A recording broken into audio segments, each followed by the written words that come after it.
नमस्कार। आसंतु ए वर्षर rail budget रे ओडिशा पई दिहाइथिबा बजेट उपरे किछि आलोचना करिबा। आपण माने जानिछंती विगत 15 वर्षर ऊर्ध्वकाल ओडिशार जनसाधारण बुद्धिजीवी और नेता माने खोर्धा बलांगीर रेल लाइन पई लड़ाई करि आसुथिले। आमे समस्ते भी केंद्र सरकार विरुद्ध रे लेखि आसुथिलु, किंतु विगत 5 वर्षर अनुभूति दर्शाउछि जे केंद्र सरकार ठारू अधिक वर्तमान ओडिशा सरकार ए प्रोजेक्ट को आगकु नेबाकू विफल होइछंती। देखंतु विगत 5 वर्षरे खोर्धा बलांगीर लाइन को अनेक टंका दिया हेइछि।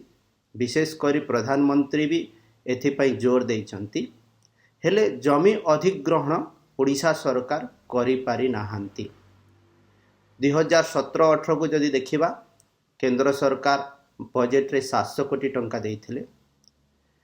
आउ एई प्रोजेक्ट पाई जो आकलन होइथिला सेटा होछि 3148 टंका। 2018-19 रे 625 कोटी टंका दिया हेइथिला। 2019-20 रे 350 कोटी टंका दिया हेइथिला। 2020-21 रे 519 कोटी टंका दिया हेइथिला। आउ ए वर्ष योजना रे 1000 कोटी टंका रखा जाइछि।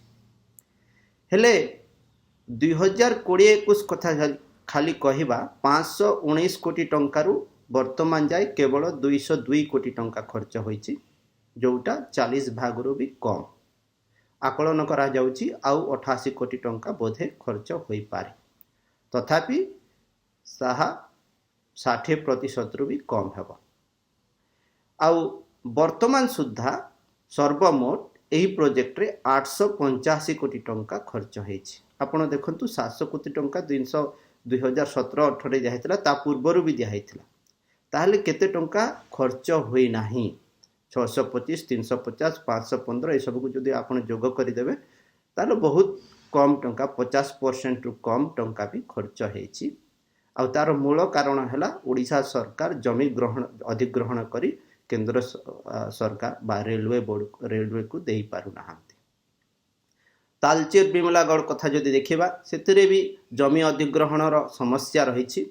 ओडिशा सरकार से परिमाण रे शीघ्र करि पार नाहांती, किंतु ए प्रोजेक्ट रे 1412 कोटी टंका रो तार आकलन थिला। वर्तमान सुद्धा 923 कोटी टंका खर्च होइछि। जदियो विगत 3 वर्ष रे बजेट रे धीरे धीरे कमी आसिलानी। 150 कोटी टंका 2019 रे जाहितला, 2020 रे 140, ए वर्ष मात्र 10 कोटी टंका दिया हेछि। तार मुख्य कारण हला जमी अधिग्रहण शीघ्र होई पारु नाही।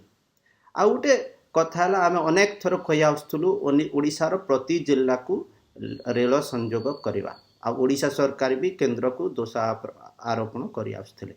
वर्तमान देखंतु जयपुर मालकानगिरी और जयपुर नवरंगपुर प्रोजेक्ट कथा केंद्र सरकार अनुमोदन देले। आ विगत 5 वर्ष को जदि देखिबा, एस्टिमेशन जहा थिला, आकलन जहा थिला जयपुर मालकानगिरी पई 2319 कोटी टंका थिला। 2017-18 रे केंद्र देले 75 कोटी, 18-19 रे 95 कोटी, 19-20 रे 79 कोटी, 20-21 रे 28 कोटी, वर्तमान आउ थरे 28 कोटी देइचंती। सेतिरु मात्र 3.6 कोटी टंका विगत 5 वर्ष रे खर्च होइछि। जयपुर नवरंगपुर रे 723 कोटी टंका आकलन थिला। से भितर 275 कोटी 2017-18 रे केंद्र सरकार बजेट रे रखिथिले। 18-19 रे 150 कोटी टंका जेहेतु ओडिशा सरकार खर्च करिबार विफल हैला। 19-20 रे 10 कोटी रखले, 20-21 रे 20 कोटी, ए वर्ष पूरी 15 कोटी रखिचंती। से भितरु केवल 74 लाख टंका खर्च होइछि।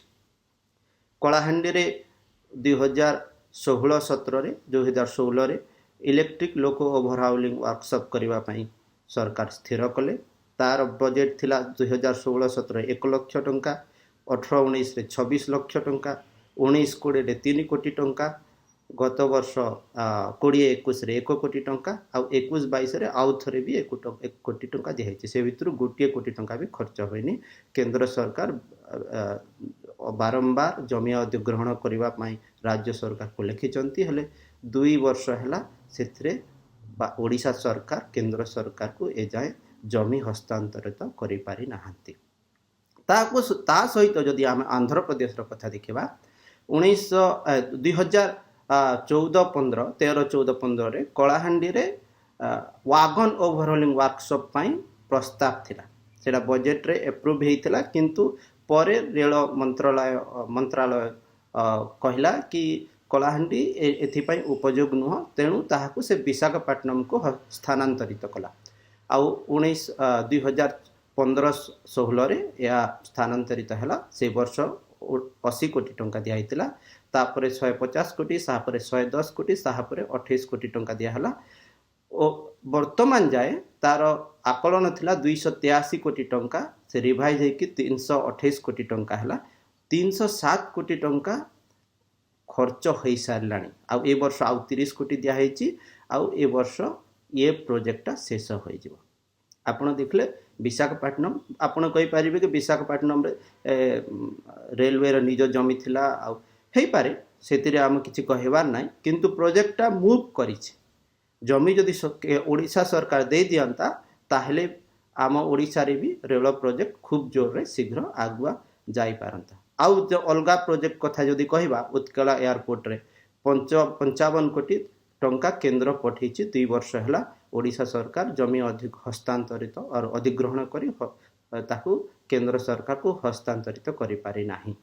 बिजू एक्सप्रेसवे जोटा ओडिशा सरकार को प्रोजेक्ट सेटा भी कलाहांडी आ नुआपड़ा जिल्ला रे जोठी स्टेट हाईवे किंबा नेशनल हाईवे नाही बाकी अंचल रे बिजू एक्सप्रेसवे जाहु बिजू एक्सप्रेसवे स्टेट हाईवे किंबा नेशनल हाईवे दे जाउछि ए दीटा अंचल रे जाउ नाही सेथिरे भी जमी अधिग्रहण होई पारि नाही विशेष करी नुआपड़ा जिल्ला रे। तो तेणु आम नेता माने ओडिशा रो नेता विशेष करी शासक दल जहाँ कहले भी आमे केंद्र को रेल बजेट रे कम बहुत हला बोली दोष दे पारिबा नहीं। मुख्य कारण हला ओडिशा सरकार ठीक समय रे एही सब प्रोजेक्ट मानक पई जमी जोगाई दे पारना। धन्यवाद।